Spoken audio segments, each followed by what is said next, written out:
Assalamu alaikum wa rahmatullahi wa barakatuh. Right, guys.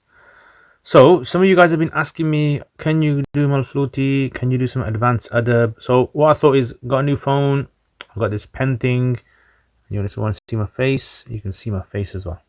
My hair's a bit messed up, but mashallah, you guys can't tell. Anyway, so I thought what I'd do is I'd go through a few lines of al-Manflooti so that you guys can get an idea of it. So, this is from his book, Nadarat, and it's a story, a chapter about الصدق والكذب. So الصدق والكذب, truth and lies. So in Arabic, if you have an abstract word and you have an al on there, in English you don't translate it as the. Okay, so just you won't translate it as the truth and the lie. You translate it as truth and lie, right? Or lies.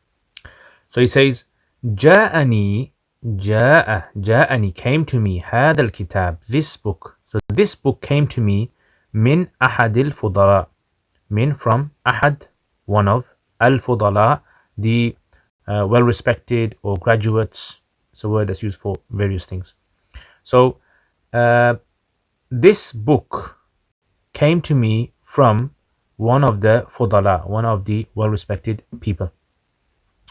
Ya sahib al-nadarat. So, O sahib is usually used for someone who possesses and owns something. O the author of, so in this case we can say, O the author of the book al-Nadarat. Okay, let's just move a bit down. Okay, then he says, سمعت بالصدق وما وعد الله بالصادقين به الصادقين. سمعت بالصدق, I heard بالصدق. So when you say in Arabic بالصدق, if you say سمعت الصدق with a fatha there, then it would have meant I heard truth. But if you say سمعت بالصدق, then it means I heard about truth, about, not with truth. You translate it as about truth. وَمَا وَعَدَ اللَّهُ, and what Allah promised. So وَعَدَ اللَّه, it's the word Allah is the fa'il. So مَا وَعَدَ اللَّه, what Allah promised, bihi as-sadiqeen, about it. So bihi, about it. As-sadiqeen, the truthful people, sadiqeen. So سمعت بالصدق, I heard about truth. وَمَا وَعَدَ اللَّهُ bihi as-sadiqeen, and of what Allah has promised the truthful ones. Min husnil mathubati. Now this min you translate as of. It's called min bayaniya. Of husnil mathuba. Husn means beautiful, good. Good mathuba, outcome, good reward. Mathuba thawab is from the word thawab. So husnul mathuba, good reward. Wa jazil al-ajr, and expanse of reward or lots of reward, abundance of reward. So let's just say this again then. سمعت بالصدق, I heard regarding truth. وما وعد الله به الصادقين, and that which Allah has promised the truthful ones. What has He promised them? من حسن المثوبة, regarding beautiful reward. وجزيل الأجر, and abundance of reward, ajr as well. وسمعت بالكذب, and I heard about, again, about lies. وما أعد الله, so here he used the word أعد. So you see, وعد, promise. Promise is usually used for something that's positive. So the Arabs would use the word ما وعد الله. So if you're going to say something in Arabic and you want to say something about something positive that's going to happen in the future, that someone promises, you say وعد يعد.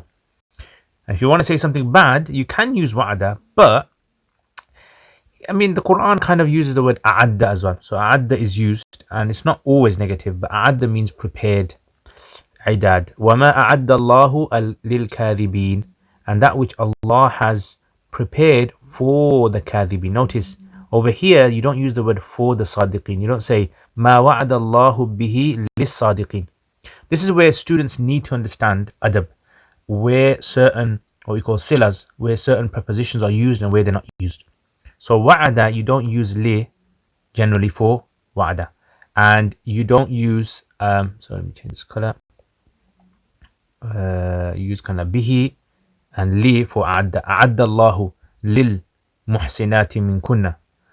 A'adda Allahu, what Allah has prepared, lil kadhibin, for the liars, min su'il adhab, of evil or torment. Now the word su, it actually literally means something which is bad, something which is despicable, something which is disliked. Min su'il adhab. So it's the opposite of husn. So husn over there, remember, and here is su.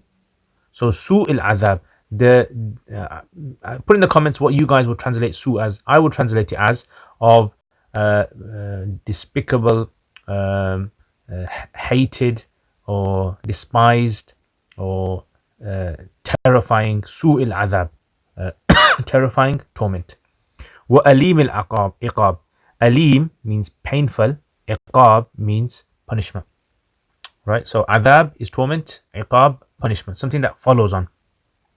Right? So this is how he uses this. وَقَرَأْتُ مَا كَتَبَهُ حُكَمَاءُ الْأُمَمِ. And I read مَا كَتَبَهُ, what the hukama of the the wise ones. Hukama is the jam of hakim. The hukama of the ummas, the nations, civilizations. Min ahdi Adam, from the time. Ahad here means time. Normally it kind of comes for promises or contracts, something like that. But over here it means time. Zaman, right? Min zamani Adam. Liaqad zaman. My name, So min ahdi, here's falling on place. Min ahdi Adam ila al-yawm, to today. Right? So the Arabs, when they say al-yawm and they mean today, you don't say the day, you say today in English. So qara'tu, I read, ma katabahu, that which was written by the hukama of the the previous nations, the wise ones of the previous nations. Min ahdi Adam, from the time of Adam, ila al-yawm, up till today. Wa ijma'ahum anna sidqa, and I read their ijma', their consensus, their consensus, anna sidq, that truth, fadilatul fada'il, is the virtue of all virtues.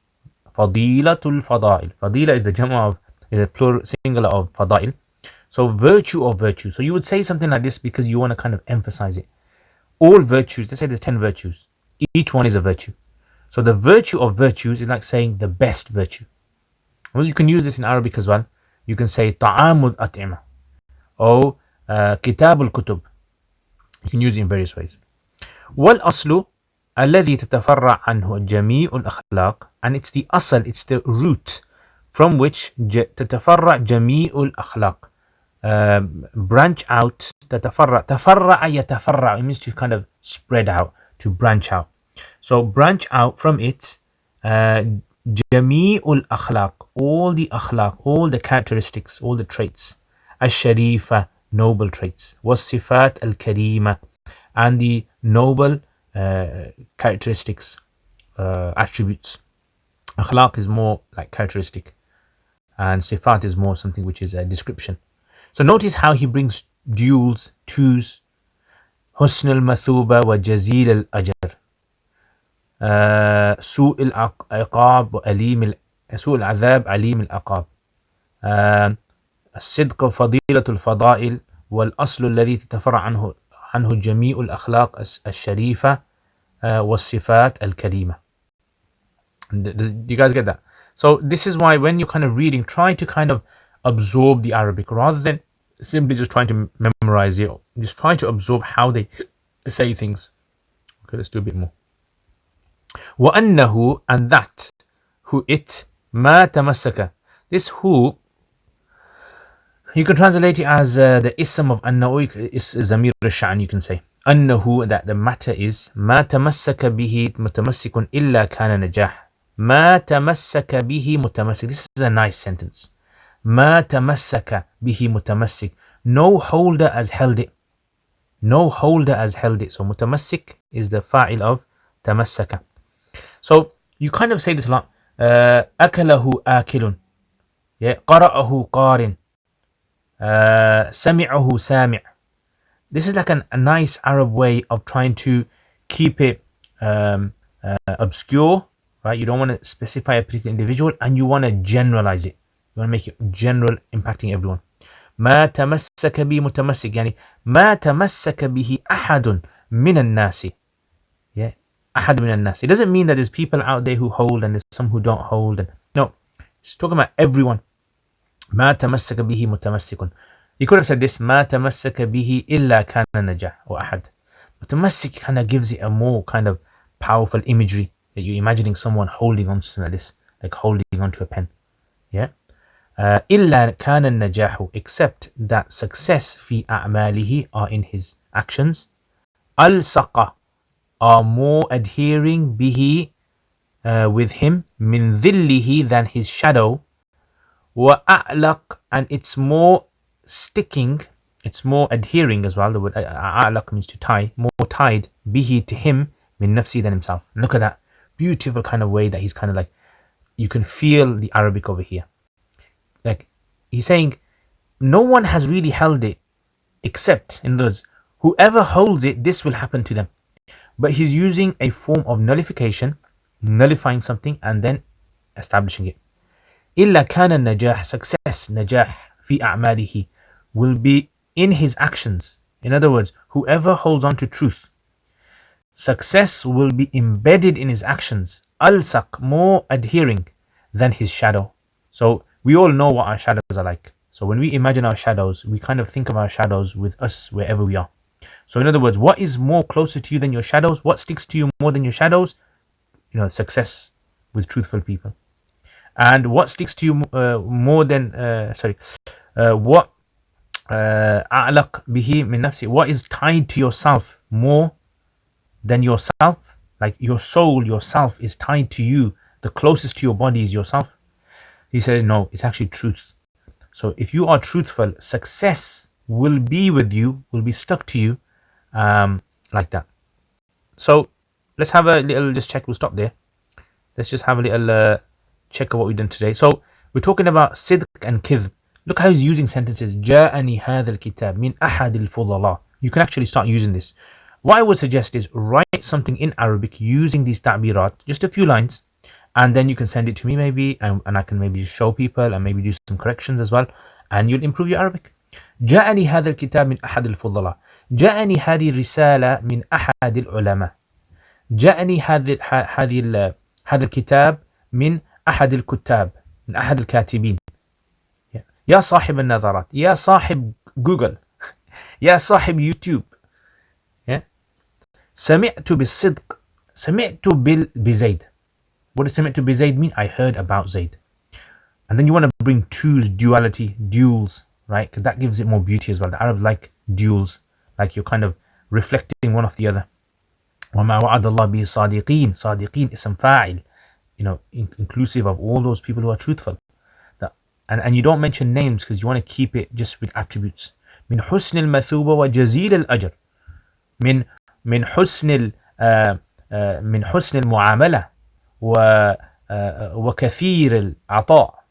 You know, you can bring up your own kind of sentences and make mistakes, doesn't matter. Main thing is try to absorb it. And then this takes a bit of time, don't worry about it. But inshallah, I think you guys can do it. وسمعت بالكذب وما أعد الله للكاذبين من سوء العذاب وأليم العقاب وقرأت ما كتب حكم الأمم. قرأت ما كتبه السياسيون. قرأت ما كتبه علماء البرمنغهام. قرأت ما كتبه اللادينيون من عهد آدم إلى اليوم، من زمن آدم عليه السلام إلى يومنا هذا، إلى سنة 2020 أو 20، وإجماعهم وانعقادهم الإجماع واتفاق كلمتهم واجتماعهم على هذا، أن الصدق فضيلة الفضائل، بأن الكلام الصادق، كلام الصادق من أفضل الأمور، والأصل الذي وهو يعني الجذور، الجذر التي تتفرع عنها، التي تنشأ عنها جميع الأخلاق الجميلة والصفات الطيبة. وأنه so you can change it, add things, change it, adjust it, don't worry about it. That's the whole point of improving your Arabic. Anyway, so I'll leave it there. So you guys have a go at this, inshallah. Let me know what you guys think of this video. If you guys think I should do some more of these videos, if you guys think I should comb my hair, I'm a joke. I'm not gonna comb my hair for you guys. Yeah, I'm gonna keep it natural look. And so let me know what you guys think of this. It's not gonna be for everyone. Not everyone's gonna be able to benefit from this book. It's gonna be for advanced students, right? But I'm just thinking of how I can use this new technology to improve inshallah learning. So anyway, jazakumullah khair guys. Take care and remember your du'as. Assalamu alaikum wa rahmatullahi wa barakatuh.